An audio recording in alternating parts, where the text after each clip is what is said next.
To this now, the DA is continuing its bid to scrap Eskom's over 30% tariff hikes. It also wants blackouts declared unconstitutional. Yesterday, the High Court in Pretoria dismissed the UDM's application to strike the DA's case from the roll. eNCA's Bafedile Moerane is at court, and she actually is here to bring us the latest now from court. Bafedile, what kind of arguments were brought forward today? We know that the UDM was told to hold on until this part of the case is at least done and there's been judgment. What's happened today? Well, in fact, Masego, the UDM and other few entities that were part of this, that were making about 19 at the beginning of the case, have withdrawn from the case at this point. But now we've had the government in particular, the President's office, having to respond to the presentations made by Democratic Alliance yesterday.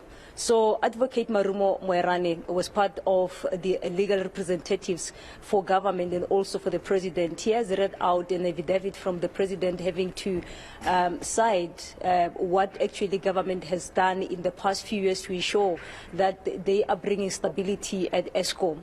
And that is part of actually scrutinizing what Democratic Alliance has presented in the court yesterday and making some response to say that they have done something. It's not like government is just standing, as Democratic Alliance it is saying in its submissions. Government is doing something. They have tried to engage with all stakeholders to ensure that there's stability in the power utility. But a number of things have been highlighted, Masego, having to say that vandalism of infrastructure is also a problem at Eskom. Also, issues of corruption have also been highlighted from the presidency side during the presentations here. We had on the submissions of Democratic Alliance yesterday having to say that we are presenting before the court that there is a serious corruption that is engulfing Eskom, and it looks like government is doing nothing about it. And also having to say that if you look at the matter of corruption, it has been highlighted before the Zondo and state capture inquiry.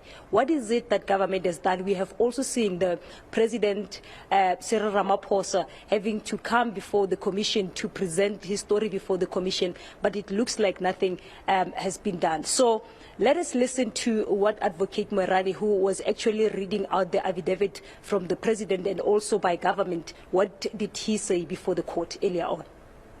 It is not clear at all what the applicant had hoped to achieve through the declaratory relief they request.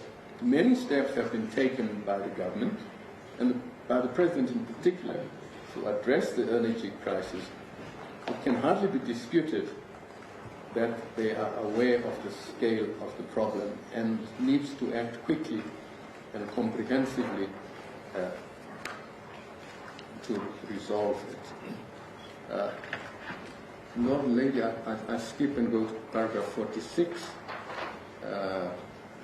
where we submit that this is not a case in which this court ought to exercise its discretion in terms of Section 38 to grant the applicant the declarators they seek.